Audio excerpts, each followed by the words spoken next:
This video is sponsored by Audible. You know them? I know them. I like them. I'm sponsored by Audible a lot lately, and it's pretty goddamn great because I use them every single month. Audible is the wonderful audiobook service that you can get tons of extremely well narrated audiobooks from a variety of authors all across the world. As many of you know, I am part of Adeptus Ridiculous, the Warhammer podcast, and we listen to an Audible audiobook every single month. This month, we're listening to Betrayer, the somewhat sequel to the first Heretic involving the Word Bearers and the World Eaters, and Karn, the Betrayer, the Swole. It also has some fantastically narrated books on my favorite author of all time, which is Stephen King. He writes some interesting books, but the audiobooks and the voice acting for them are pretty top level. And I also have a deal for you with Audible. You can see it on the screen right now. Go ahead and go to audible.com/Bricky or text Bricky to 500-500. Take advantage of the deal. Go ahead and start listening now. I promise you that it will be worth your time. Thank you very much for sponsoring this video, and let's get on with our topic. Hello everybody, my name is Bricky, currently banned on Twitch for what people said in my COD lobbies. Yum, yum, yum, yum, yum, I eat dick all day. I am 27 years old. That means high school was populated entirely by Halo and Call of Duty. Both games definitely shadows of their old selves. Halo Infinite might be good another 5 years, and Call of Duty might be good when Activision Blizzard stops being Activision Blizzard. However, I fully admit I am part of the problem. I buy every Call of Duty that comes out.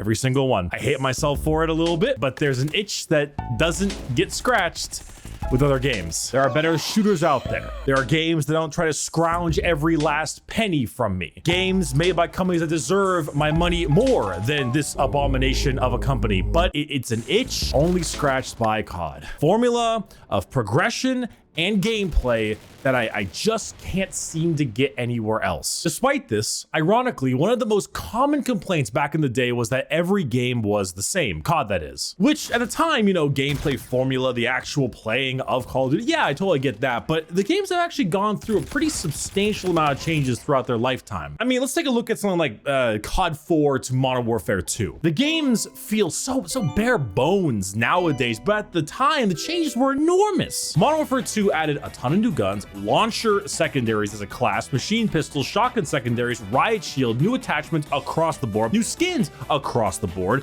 new equipment, pro perks, title and emblem system, new kill streak system, game mode, spec ops mode, and more I probably can't think of at the current moment. And even that feels small compared to what we have now. Going from the pick 10 and score streaks of Black Ops 2, the advanced movement of AW, the setting and gameplay changes of Infinite Warfare, and the massive engine overhaul of Modern Warfare 2019. What sucks though is that a lot of these interesting changes are just left behind. I see often really neat ideas for mechanics in prior COD games just not make it into the next game. I assume this is maybe because multiple games are in development at the same time, but regardless, it's still a bit disappointing when exciting elements are not reutilized. For example, Advanced Warfare is a bit of a polarizing game overall, but one thing I really loved about it was its score streak system. Score streaks would actually be altered in various ways to give them bonus effects with the inclusion of an increased cost. A UAV, which in COD terms is basically a certain period of time where your minimap is scanned for enemy locations. It would cost you 400 score to earn in Advanced Warfare. You can make it scan twice as fast though by adding another 50 points, making it 450. You can make it last another 15 seconds for another 100 points, add little arrows pointing where the enemies were looking at instead of red dots for 200, or in fact something like orbital, which makes so it can't be shot down at all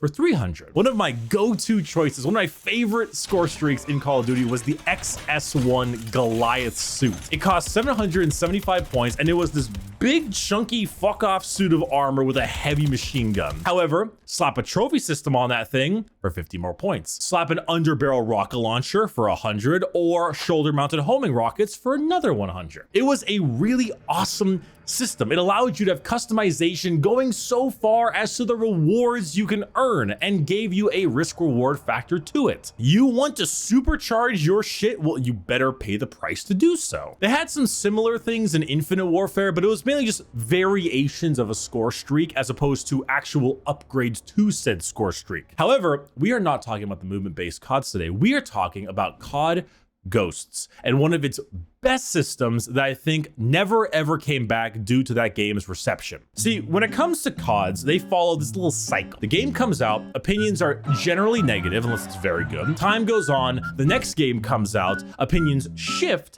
and then people say the one that was originally hated was actually good or underrated and people didn't give it a chance, etc. This happens over and over and over again, though I'd be shocked if people went back and looked at COD Vanguard in a good light in 3 years. Please don't look at COD Vanguard in a good light in 3 years. Please don't do it. Remember COD Vanguard for what it was.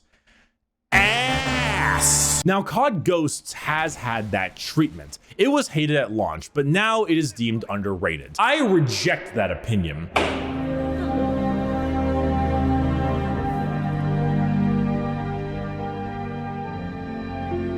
Now, I liked Extinction Mode quite a lot, actually. I thought it was fun. It's no COD Zombies, but I enjoyed it. But other than that, I stand by my dislike for the game. I thought the maps were very bad, and the time to kill was way too fast. And the way the maps were set up made said time to kill even worse to handle because it was very hard to keep track of players because the maps were kind of all over the place. However, I do have an appreciation for COD Ghosts. Infinity Ward really tried to revolutionize that game. I often say that change is not inherently bad, but it can still be bad. I appreciate the willingness to try change, but I don't think it landed. Infinity Ward has actually had a track record of pretty good innovation and ways to mix up their formula. I mean, you went all the way back to COD 4, which is arguably one of the most important FPS games of all time. Modern Warfare 2, I already mentioned, made some big changes. Modern Warfare 3, while it is loved by a lot of people, I think is a little bit mixed, but there's also the problem with there was the gigantic Infinity Ward break-off between MW2 and MW3. Half of them went to go make Respawn, which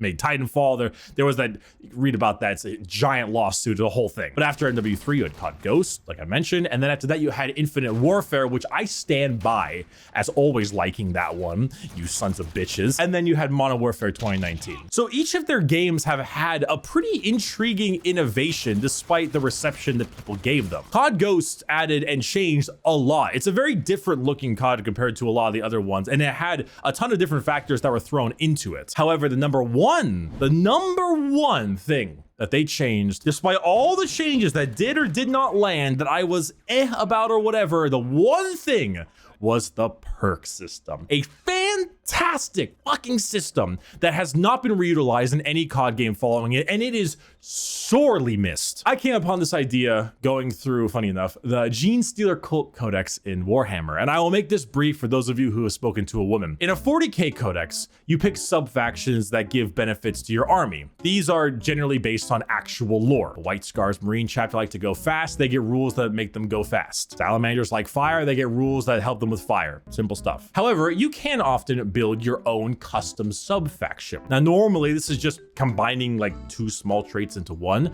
but Gene Stealer cults are special. They get 4 allotted points. The options you have can be 1 point, 2 point, or 3 points. So you can combine a myriad of them together in whatever way you see fit. You can have a 3 and a 1, 2 2s, 2 and 2 1s, or 4 1s, allowing you to mix and match it for how you build your army. Obviously, with the higher points comes stronger abilities than the smaller points. So you can have 4 kind of mediocre buffs, or a really good buff and 1 mediocre buff, or 2 decent buffs. You can have a little bit of leeway there. You can mess around with it. This is basically identical to the COD Ghost perk system. Now, normally in a Call of Duty game, there are 3 columns, generally blue, red, and green, give or take, with around 5 or 6 choices each, but fuck that. How about 7 rows and a total of 35 choices? In Ghosts, you get an allotted amount of points to use for your class, 12 points in total. However, your primary weapon, secondary weapon, lethal, and tactical all take up 1 point. So in reality, if you have a fully decked out class, let's say an assault rifle, handgun, frag grenade, and flashbang, you will have 8 points left to spend. You want just a shotgun and a pistol? You have 10 points. And each of these 35 points are divided up based on power. Some, say strong arm, are only 1 point. It allows you to throw grenades farther, cook them faster, and reset the pin on them when you throw them back. And honestly, it's not really something that's gonna come up much unless you just really like your frag grenades. What the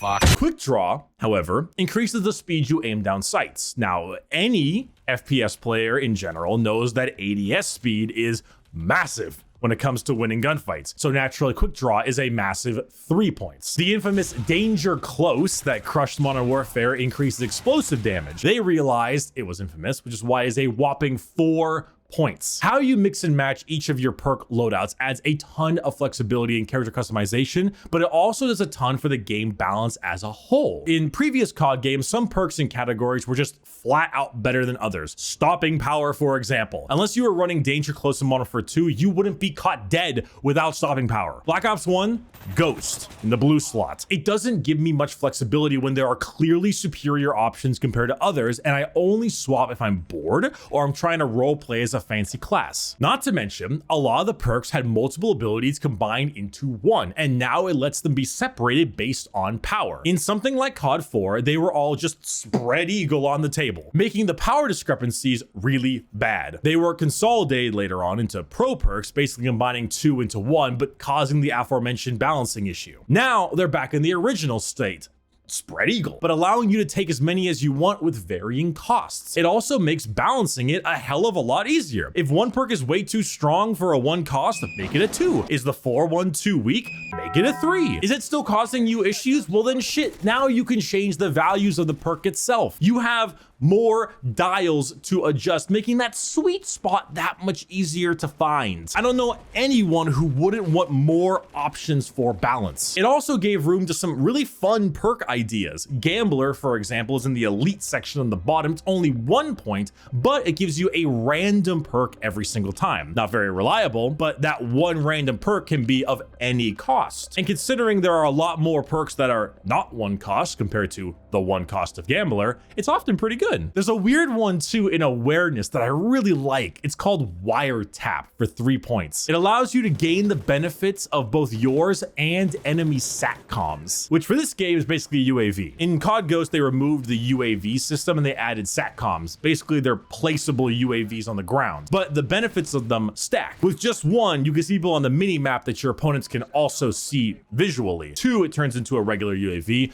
3 of them, it's a faster like scanning UAV, and 4, it's the advanced UAV with the arrows and stuff. So now with Wiretap, if you had 2 and the enemy had 2, then you would get the big 4. It's a really fun concept, but it didn't ever feel too nuts because 1, it costs 3, and 2, it's only for you, not for your whole team. Other ones include Amplify, making enemy footsteps louder, Recon, showing enemies tagged by explosive through walls, and Deadeye, a ridiculous 5-point cost perk that has a percentage increase of doing more bullet damage with kills. Basically, each bullet having a 1 in 5 chance of doing 40% more damage, which is similar to stopping power in old games, with 1 kill, and going up to 50% with 4 kills and onwards. Wacky stuff. But when you have the ability to mess around with points like that, why wouldn't you want to make cool stuff like that? It was such a good idea that should be taken from other games, full stop. I love this system. It feels both better for players and for developers. The players get a ton more freedom with their builds, can really create a character that's meant for them, like take everything in the stealth section or everything in the speed section. Devs have a better time balancing, I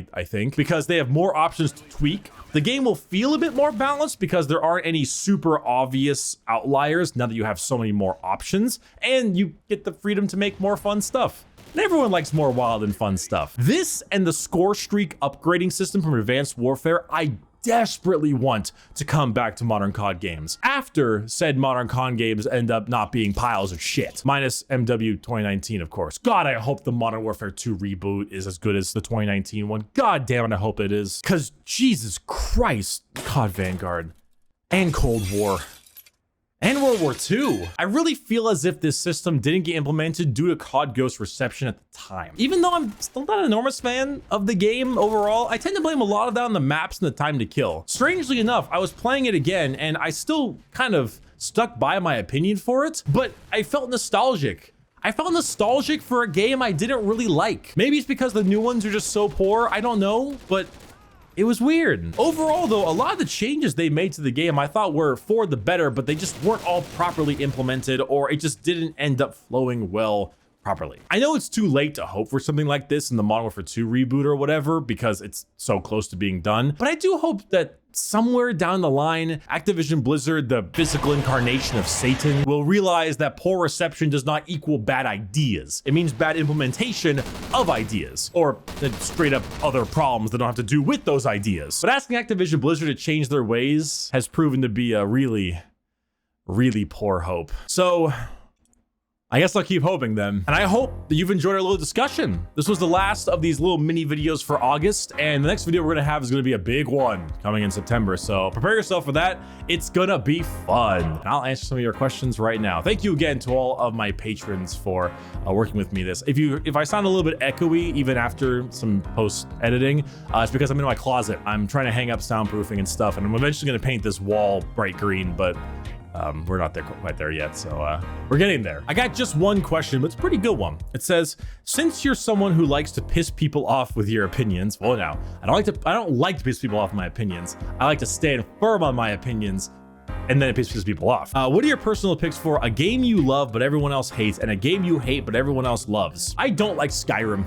I think Skyrim is shallow, uninteresting, clunky, and I came off of Fallout New Vegas, which I found to be a far superior game, so I just don't care for Skyrim. And you know what? Game I love that everyone else hates, I was just talking about earlier. I fucking love Infinite Warfare. It's like a top 3 COD for me. It's like MW2, Black Ops 2, and Infinite Warfare. I love that game. I think it's so interesting. I would love to make a video sometime. It's like an hour long that says Infinite Warfare is great and you're all stupid.